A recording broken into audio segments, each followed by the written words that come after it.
नमस्कार, लक्षवेधीमध्ये आपल्या सगळ्यांचं स्वागत। मी प्रसाद काथे। गेल्या जवळपास 1.5 ते 2.25 वर्षापासून शाळेची घंटा नियमितपणे वाजलेली नाही। ती मध्येच वाजली आणि परत शांत झाली। दरम्यानच्या काळात ऑनलाईन शिक्षणाचा प्रयोग महाराष्ट्रामध्ये म्हणावा तितका यशस्वी झाला नाही। या ऑनलाईन शिक्षणाच्यामुळे शिक्षणापासून एक अत्यंत महत्त्वाचा वर्ग दूर गेला, शिक्षणाच्या प्रवाहापासून वंचित झाला आणि आता कोरोनाची दुसरी लाट गेल्यानंतर तिसरी लाट येऊ शकण्याच्या शक्यतेदरम्यान पुन्हा एकदा शाळा प्रत्यक्ष वर्गात भरवण्याच्यासाठीचा आग्रह मोठ्या संख्येने समोर येतोय। एका बाजूला गेल्या 2.25 वर्षात शाळांना त्यांच्या फिया नियमित मिळालेल्या नाहीत। परिणामस्वरूप शाळा नामक एक प्रचंड मोठी संस्था टिकवणं, चालवणं, वाढवणं अवघड झालेलं आहे। दुसऱ्या बाजूला मुलं 2.25 वर्ष घरात बसली आहेत। ऑनलाईन शिक्षणाच्या नावाखाली ते शिकले असा समज पालक आणि शिक्षकांनी करून घेतलाय। मुलांनी मस्तपैकी 2.25 वर्ष मजा केलेली आहे। 2.25 वर्ष शिक्षणापासून दूर गेलेला हा सगळा घटक शिक्षणाशी जोडायचा असेल तर प्रत्यक्ष शिक्षक विद्यार्थी अशाच स्वरूपाची शिक्षणाची परंपरागत पद्धत कार्यान्वित व्हायला हवी। पण तशी सामाजिक परिस्थिती आहे का की एकदा पोरं शाळेत आली म्हणजे पालक निर्धास्त, पोरं शाळेत आली म्हणजे फी वसुलीसाठी संचालक निर्धास्त। याच भावनेतून शाळा सुरू करण्याचा आग्रह केला जातोय का? मुलांना तिसरी लाट यायच्या आधी शाळेत पाठवून शिकण्याच्या संदर्भातलं आव्हान पेलायला लावावं का? आणि हे जर लावायचं असेल तर मुलांच्या लसीकरणाचं काय? या आणि अशा अनंत प्रश्नांसह आजची लक्षवेधीची चर्चा, शाळा सुरू करायच्या का?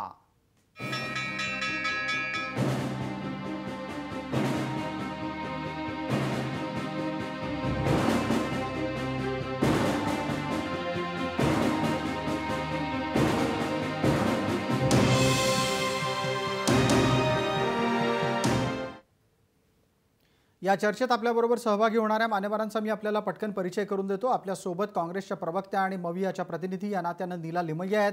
आपल्यासोबत भारतीय जनता पार्टीच्या प्रवक्त्या आरती पुगावकर आहेत। आपल्यासोबत पालक प्रतिनिधी या नात्यानं विवेक माळवदे आहेत आणि आरोग्य विश्लेषक या नात्यानं अविनाश बोंडवे आहेत। आत्ताच्या घडीला शाळा सुरू करण्याच्या बाबत शासन नक्की काय विचार करतंय याचं उत्तर आपल्याला नीला लिमय्यांकडून हवंय। आपल्याला कॉलेजच्या संदर्भातला घोळ नीलाताई माहिती असेल।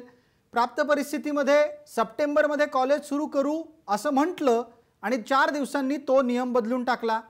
शाळांच्या बाबतीत आधी म्हटलं गेलं कोरोनामुक्त असलेल्या परिसरामध्ये शाळा सुरू करा, 4 दिवसांनी तो नियम बदलला, नाही थांबा, इतक्यात शाळा सुरू करू नका म्हटलं आणि तो नियम सुद्धा परत 4 दिवसांनी बदलून टाकला।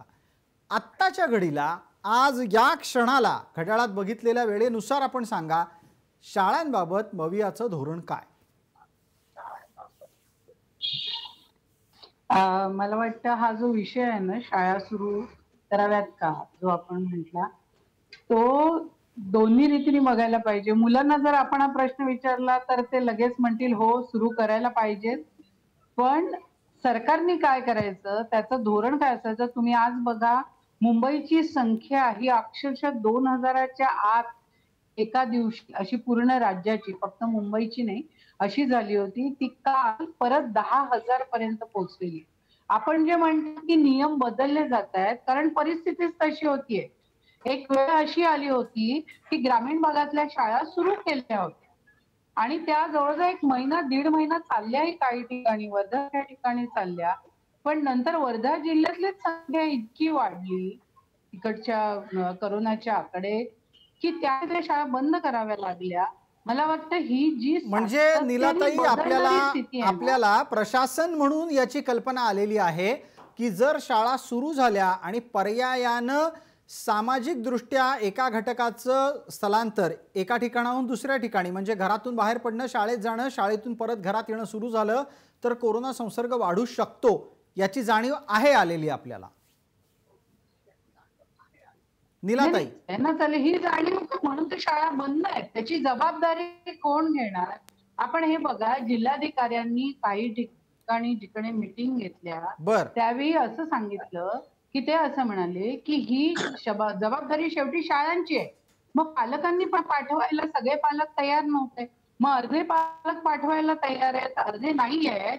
अशा वेळी शाळा चालवणं अजून एक वेगळा प्रश्न तयार होतो. अगदी आणि म्हणून ऑनलाईन शिक्षण, कारण अगदी दुसरा आपण पर्याय आपण हा नाही. जो मुद्दा आता पालकांच्या दृष्टीनं मांडला त्या निमित्तानं असा एक नुकताच अहवाल स्वरूपात तपशील समोर आला आहे की शालेय शिक्षण विभागानं शाळा सुरू करावी की न करावी याबाबत प्रश्न विचारला असता 65% पालक म्हणतात शाळा सुरू करा. आपल्यासोबत विवेकजी माळवदे आहेत.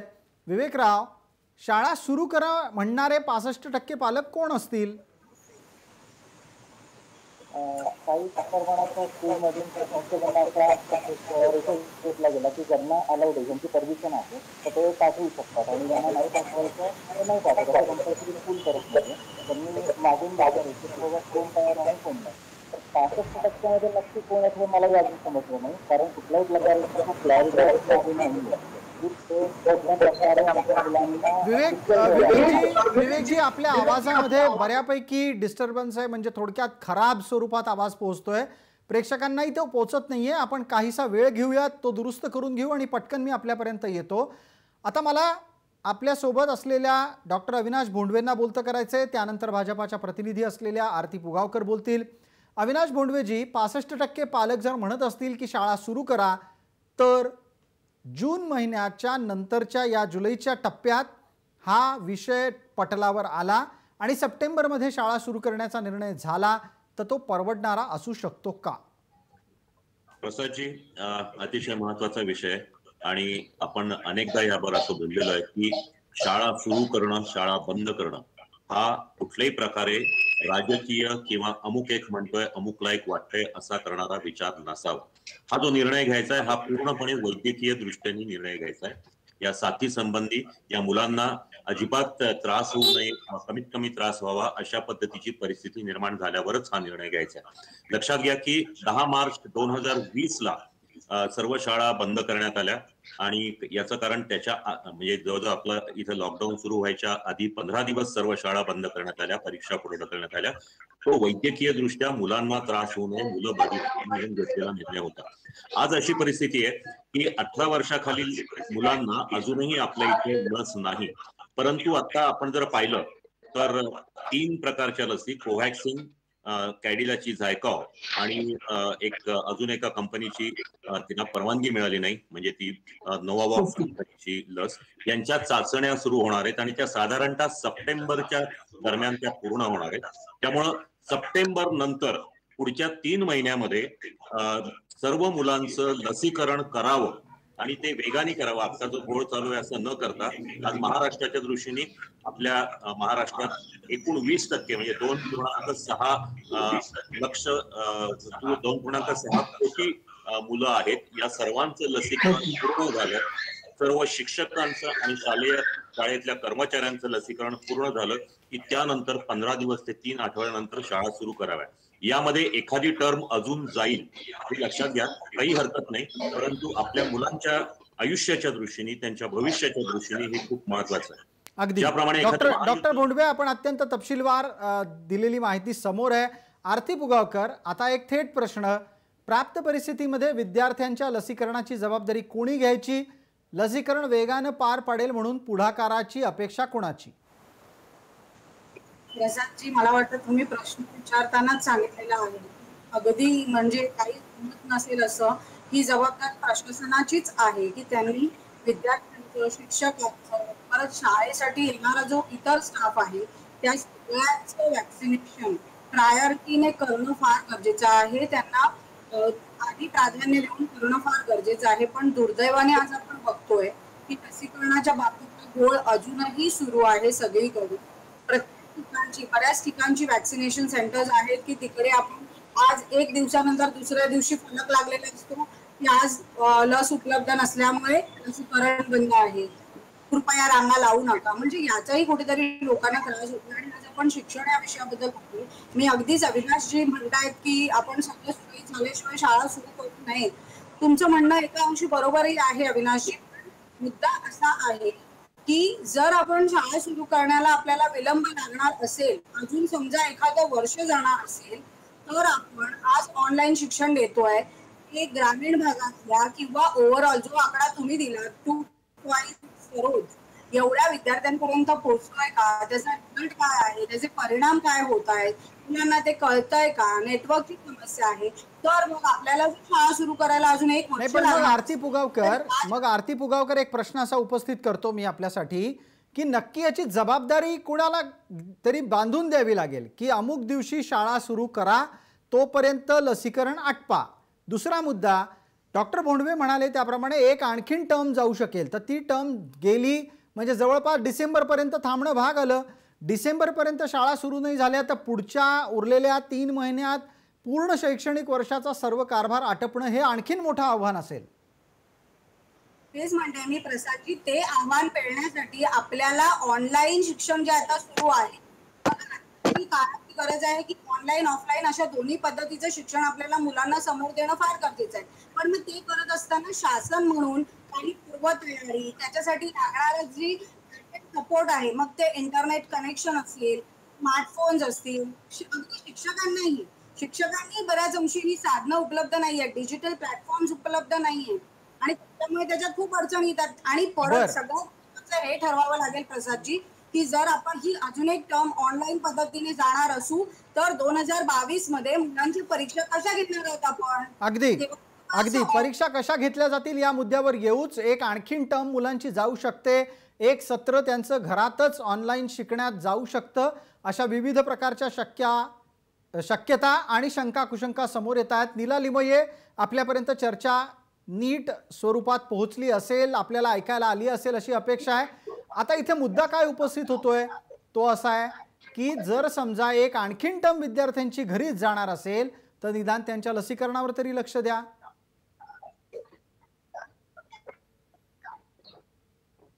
अर्थात मला वाटतं अविनाशजींनी जे मुद्दे सांगितले की आपलं प्रथम प्राधान्य आरोग्य हे आहे आणि मुलांचं लसीकरण पूर्ण करणं हे अर्थात महाराष्ट्र शासनाने जाहीर केलेलंच आहे. पण ज्या केंद्राने हे जाहीर पुरेशा लसी पोहोचवायला नको का, त्या केंद्राकडनं लसी यावेळेला जी बिलकुल नीलाताई, आपण अतिशय स्पष्ट आणि सरळ आपलं म्हणणं मांडत राहा. आत्ता आपण एक मुद्दा उपस्थित केलात की केंद्रानं पुरेशा लसी द्यायला हव्यात, याचं उत्तर आरती पुगावकरांकडे असेल अशी अपेक्षा आहे. पण मला एक तत्पूर्वी छोटा प्रश्न आहे. आपण गेल्या काही दिवसात पाहिलं असेल नीलाताई, खाजगी लसीकरण अतिशय नीट सुरू आहे, सरकारी लसीकरणातच प्रॉब्लेम येतोय, तिथेच अडचण निर्माण होतीये, असं का व्हावं? नाही असं नाहीये. मला असं वाटतं आपण बघा, महापौरांनी मध्ये मुंबईच्या जो छापे घातले ते खाजगी लसीकरण होतं. खाजगी लसी ज्या उचलल्या गेल्या आहेत त्या 25%. कोणावर किती भार आहे तो लक्षात घ्या ना. शासनावर किती टक्के भार आहे आणि खाजगी नीट चालू आहे असं म्हणता. तुम्ही फोन करून बघा, कित्येक हॉस्पिटल्स तुम्हाला सांगतील की आमच्याकडे आज उपलब्ध नाही, कारण त्यांच्याकडे किती टक्के भार आहे आणि आपल्याकडे शासनाकडे किती टक्के भार आहे, त्यात प्रचंड तफावत आहे. ठीक आहे, या तफावतीच्या अनुषंगाने एक पटकन डॉक्टर अविनाश भोंडवेंसाठीचा प्रश्न. डॉक्टर साहेब, खाजगी लसीकरण आणि सरकारी लसीकरण याची तुलना शक्य आहे का? आणि लहान मुलांच्या लसीकरणाची प्राथमिक जबाबदारी सरकारनं घ्यावी का ती खाजगीच्या भरोशावर सोडून द्यावी? मला असं वाटतं की आपण याबद्दल अनेकदा बोललेलो आहोत की लसीकरण होणं आवश्यक आहे. खाजगी आणि सरकारी असं हे होता कामा नये.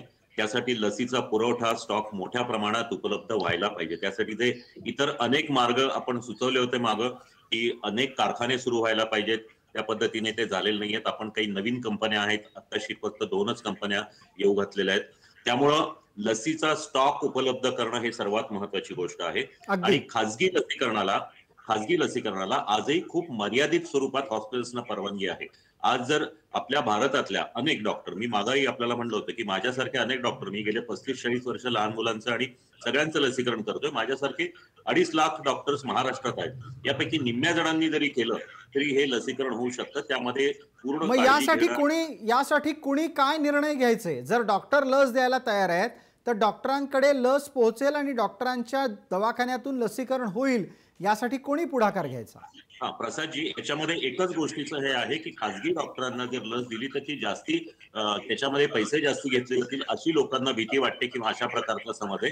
पण मी तुम्हाला सांगतो की जर सरकारला ज्या भावाने लस मिळते त्याच भावाने, म्हणजे 250 रुपये सरकारला मिळते आणि 750 आणि 1250 रुपये खासगी हॉस्पिटल्सना मिळतात. त्याऐवजी सर्वांनी जर 250 रुपये हे करून तुम्ही जर लस देण्याची किंमत फिक्स केली तर सर्व डॉक्टर शाळांच्या सर्व विद्यार्थ्यांच्या लसीकरणाची जबाबदारी घेऊ शकतात.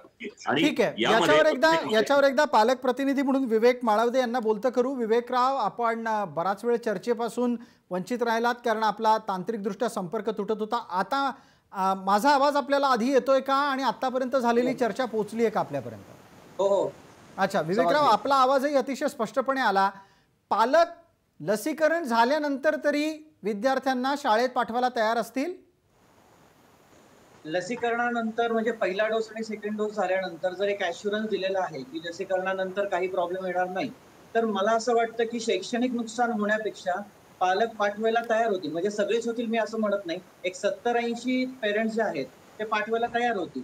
पण 2 गोष्टींची हमी आहे. जशी एखादी संस्था हमी देते की आमच्याकडे पाठवल्यानंतर मुलाची शैक्षणिक प्रगती होते, तशी एक पालक प्रतिनिधी म्हणून माझी एवढीच अपेक्षा आहे की एक असा ॲश्युरन्स द्या की आमची मुलं जेव्हा आम्ही तुमच्या हातात सोपवणार आहोत काही 2 तास 4 तासांसाठी, तर तेव्हा ते सिक्युअर राहतील. याच्या पलीकडे आमचं काहीच मत नाहीये. विवेकराव, आपण ज्या वेळेला असं म्हणता की मुलं शाळेत गेल्यावर शाळेत मुलं सुरक्षित असली पाहिजेत, म्हणजे शाळेत काय झालं पाहिजे? जे आता गव्हर्नमेंटनी नॉर्म्स घालून दिलेले आहेत, रूल्स घालून दिलेले आहेत की सॅनिटायझेशनचा वापर, मास्कचा वापर, सोशल डिस्टन्सिंग आधी हे मुलांनी शिकलं पाहिजे. या गोष्टी गरजेच्या आहेत. मुलांना आता या लहान वयापासूनच या गोष्टी सगळ्या माहिती असणं गरजेचं आहे. सोशल डिस्टन्सिंग म्हणजे काय, सॅनिटायझेशन, यातून वाईट काय होणार आहे? काहीच नाही. उलट मुलांना स्वच्छतेची सवय लागतीये. फक्त काही अशा बेसिक गोष्टी आहेत की जसं आता मी पर्सनल बोलायला गेलो तर टॉयलेट बाथरूमचं काय करणार आहे स्कूल्स, की ज्याच्यामुळे याचा प्रसार मोठ्या प्रमाणात होऊन जातो. बेंचेस आज कुठलं तिथं रोजच्या रोज सॅनिटायझेशन होणं गरजेचं आहे. एखादा क्लास म्हणजे मग आता तुम्ही जर समजा विवेक माळवदे इतक्या सगळ्या अपेक्षा शाळांकडून करत असाल आणि प्रशासन म्हणून गेले 2 वर्ष त्यांना नियमित फी मिळाली नसेल आणि आता स्वच्छतेवरचा त्यांचा खर्च बऱ्यापैकी वाढणार असेल, तर पालक फी वाढवायला तयार होतील का? का आहे त्या फी मध्येच शाळांनी हे सगळं करावं आणि मुलांना सुरक्षित वातावरण सुद्धा द्यावं असं वाटतंय पालकांना महाराष्ट्रभरच्या?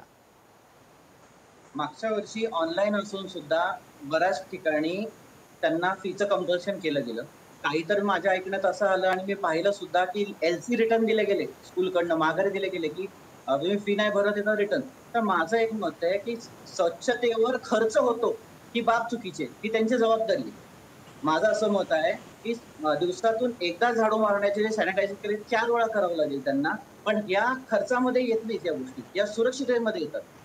तर त्याच्यामुळे फीचा आणि याचा ताळमेळ घालू नये असं मला वाटतं. अगदी विवेकराव, आपण एक अत्यंत महत्त्वाचा आणि तितकाच संवेदनशील मुद्दा मांडला. डॉक्टर अविनाश भोंडवे, आपणही ही बाब अधोरेखित करा की स्वच्छता ही सुरक्षेच्या दृष्टीनं पाहायला हवी, अनावश्यक खर्च म्हणून पाहू नये. प्रसादजी, तुम्ही म्हणताय त्याप्रमाणे आपण मगाशी लसीकरणाचा मुद्दा मांडला, त्याप्रमाणे शाळेतल्या शिक्षकांचं आणि कर्मचाऱ्यांचंही पूर्ण लसीकरण व्हायला पाहिजे. त्याचप्रमाणे हे जे सॅनिटायझेशन आहे हे अतिशय काळजीपूर्वक व्हायला पाहिजे आणि वरचेवर व्हायला पाहिजे. यामध्ये खरोखर तसं त्याचा सर्व्हेही केला पाहिजे, त्याच्यावर निरीक्षणही केलं पाहिजे, आरोग्य खात्याने लक्षही ठेवलं पाहिजे. कारण आपल्याला माहिती असेल तर पहिल्या लाटेमध्ये आणि दुसऱ्या लाटेमध्ये अनेक खासगी शाळा आणि इव्हन सरकारी कॉर्पोरेशनच्या शाळा यांच्यामध्ये कोविड केअर सेंटर्स उभी केली आणि त्यानंतर त्यांचं म्हणावं तितकं पूर्ण सॅनिटायझेशन झालेलं नाही. ते अत्यंत काटेकोरपणे करून घ्यावं लागेल. त्याचप्रमाणे ही मुलं शाळेत आल्यानंतर ठीक आहे आपण त्यांना सर्व गोष्टी शिकवू, परंतु शाळेत येताना त्यांची तपासणी व्हायला पाहिजे. शाळेतून परत जाताना जर त्या दरम्यानच्या काळात कुठल्याही मुलाला काही लक्षणं असतील, सर्दी खोकला ताप किंवा तत्सम, तर त्या मुलाला ताबडतोब औषधोपचार करून घरी पाठवलं पाहिजे. त्याला पुन्हा शाळेमध्ये येऊन देता कामा नये. आपण जर पाहिलं तर गेल्या अनेक वर्ष कोविड पूर्वी की आजारी असलेली या सगळ्या गोष्टी लक्षात ठेवणं गरजेचं आहे.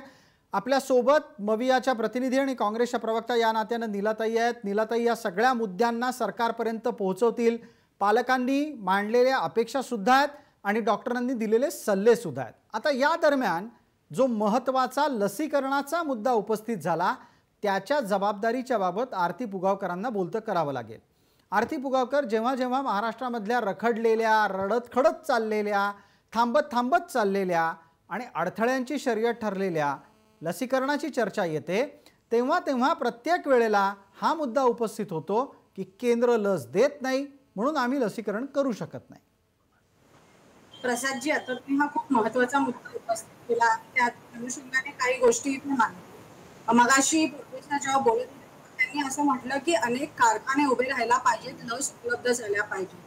मला इथे आवर्जून एक गोष्ट सांगावीशी वाटते की यासाठी पुढाकार घेणाऱ्या नेत्यांमध्ये आदरणीय नितीन गडकरीजींचं नाव घेतलं पाहिजे, कारण त्यांनी ज्या वेळेला कोरोनाची परिस्थिती हाताबाहेर जात होती त्यावेळेला नितीनजी गडकरी साहेबांनी महाराष्ट्रात या गोष्टीसाठी पुढाकार घेतला आणि आपल्या राज्याचे मुख्यमंत्री हे चेक खिशात घेऊन फिरत होते.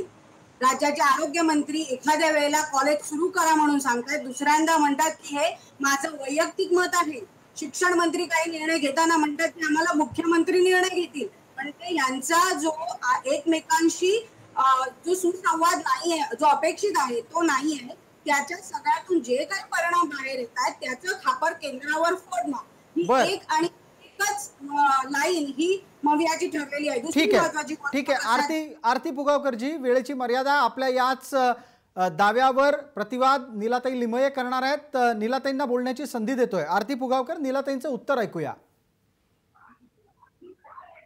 अख्ख्या देशभरामध्ये एका दिवसामध्ये 80 लाख लसीकरण झालं. हे केंद्राने जबाबदारी घेतल्यानंतर झालं.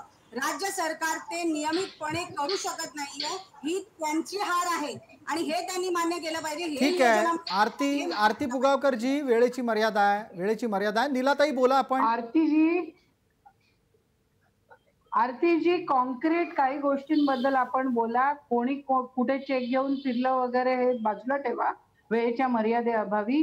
किती लसी आतापर्यंत महाराष्ट्राला पुरवठा केला गेला आपण पूर्ण बोलून झालेलं आहे. आता मी बोलते आहे. दुसरी गोष्ट, महाराष्ट्राने जेव्हा इंडिपेंडेंटली असं म्हटलं की आम्ही आमची ऑर्डर प्लेस करतो, आम्हाला तुम्ही करू द्या, त्यावेळी त्याला सुरुवातीला काहीही उत्तर दिलं गेलं नाही. काही महानगरपालिकांनी तयारी दाखवली, त्यात मुंबई महानगरपालिका पहिली, नवी मुंबई महानगरपालिका दुसरी, की आम्हाला लसीचा कोटा खरेदी करू द्या. त्यावेळी शासनाने त्याच्याकडे दुर्लक्ष केलं. चौथी गोष्ट, आम्हाला जे आता करायला सुरुवात झालेली आहे, जेव्हा सुप्रीम कोर्टने फटके मारले ना झाली की आम्हाला विभागामध्ये जाऊन लसीकरण करू द्या, याला सुरुवातीला अजिबात उत्तर दिले नाही, इनफॅक्ट विरोध केला. आता त्याची सुरुवात काही प्रमाणात झालेली आहे. आपण हे बघा, ज्याला केंद्र सातत्याने उशीर करतोय त्याचं मला खापर वगैरे सोडून द्यावं, कोणावर फोडायचं. हा आज पक्षांच्या पलीकडे जाऊन मानवतेचा प्रश्न आहे. आपण सुरुवातच इतकी उशिरा केलेली आहे करोनाची नोंद घ्यायला की त्याच्यामध्येच कित्येक दिवस उलटून गेलेले होते आणि नंतर राज्यावर एखाद्या जिथे आपली सरकार नाहीये तिथे उशीर लावून आपण उशीर केला अशाचं वातावरण. याच्यावरचा एक तर्क आरती पुगावकरांचा ऐकू, कारण हा एक गंभीर आरोप नीलाताई लिमये यांच्याकडून करण्यात आलाय. आरतीजी, आपलं उत्तर सुरू करा. वेळेची मर्यादा आहे, 1 मिनिटात आपल्याला उत्तर द्यायचं आहे. आता नीलाजींनी सांगितलं मुंबई महानगरपालिकेने सुद्धा अशी मागणी केली. ग्लोबल टेंडरचं काय झालं आणि बऱ्याच टेंडरचं काय झालं हे अख्ख्या महाराष्ट्राने बघितलंय. त्यामुळे असे अनेक मुद्दे आहेत, त्याच्यावर जर बोलायला गेलो तर त्याची एक वेगळी चर्चा करावी लागेल. आज आपण शिक्षण, शिक्षक, विद्यार्थी यांच्या लसीकरणाबद्दल आपण बोलतोय, तर मला वाटतं आपण त्याला जरा चिकटून राहूयात. आणि इकडे ज्या वेळेला आपण पुरवठा हा मुद्दा आहे ना आरतीजी, अगदीच मी त्याच्याच बद्दल बोलते की जेव्हा इथे नितीन गडकरीजींचं नाव घेतलं मी, कसं सुरू झालंय, कसं त्यांनी सुरुवात केली आहे, त्या गोष्टींसाठी कसा पुढाकार घेतलाय. तुम्ही म्हणताय पक्षाच्या पलीकडे जाऊन महाविकास आघाडी काय करते, तुम्ही इथे ऑक्सिजन सेंटर तालुकावार उभी करावीत म्हणून मुख्यमंत्र्यांनी आता तिसरी वेव्ह लक्षात घेऊन ऑलरेडी त्याची तरतूद करण्यात आलेली आहे. किती तालुक्यांमध्ये आलेली आहे याची आकडेवारी प्रसिद्ध होतीये. जिथे ऑक्सिजनची कमतरता भासू नये, जी दुसऱ्या लाटेच्या वेळी भासली होती म्हणून घेण्यात आली. मला असं वाटतं एक एक व्यक्ती मंत्री असं घेऊन नको बोलूया. आपण डायरेक्ट सांगा ना, या प्रश्नांची उत्तरं द्या की आपण का नाही परवानगी दिली आधी. तुमच्यासारखे जे संवेदनशील लोक महाराष्ट्रात आहेत, भारतीय जनता पक्षात आहेत, त्यांनी चौकशी करा ना. आरतीजी पटकन आपलं उत्तर असेल तर 30 सेकंद आहेत आता शेवटची. नीलाजींचा मुळात मला आरोपच मान्य नाहीये. त्यांनी असंही म्हटलं की तिकडे सत्ता नाहीये, तिकडे दुजाभाव केला जातोय वगैरे. तर या सगळ्या आरोपांचं सगळ्यात आधी मी खंडन करते. हे बघा, मी म्हटलं मी असं करणार नाही. तुम्ही आकडेवारी तर सांगा, तुम्हाला लगेच लक्षात येईल. मी जे 3 प्रश्न विचारले त्याची उत्तरं सांगा. का नाही परवानगी दिली राज्यांना आपापली ऑर्डर? तुम्ही केंद्राने उशिरा ऑर्डर प्लेस केली. नीलाताई, आपण आतापर्यंत 3दा प्रश्न विचारलात. आपण उत्तर द्यायची संधी देऊ, कारण मला वेळेची अत्यंत मर्यादा आहे. आता शेवटची 30 सेकंद मला वाढवून घेऊन बोलायची संधी द्यायला लागते आरतीजींना. आरतीजी, 30 सेकंदात आपलं उत्तर संपेल.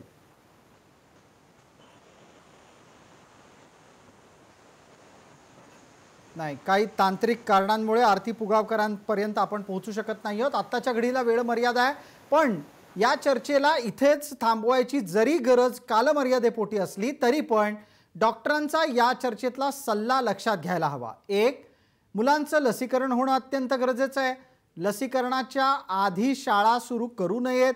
सप्टेंबरपूर्वी शाळा सुरू करायची घाई करू नका. वाटल्यास एखादी आणखीन टर्म ऑनलाईन शिक्षणाच्या अनुषंगानं झाली तरी चालेल, पण सुरक्षित वातावरण आणि पुरेसं लसीकरण आटोपल्याशिवाय शाळांच्या बाबतीतले निर्णय घेऊ नका, असा वैद्यकीय सल्ला आहे.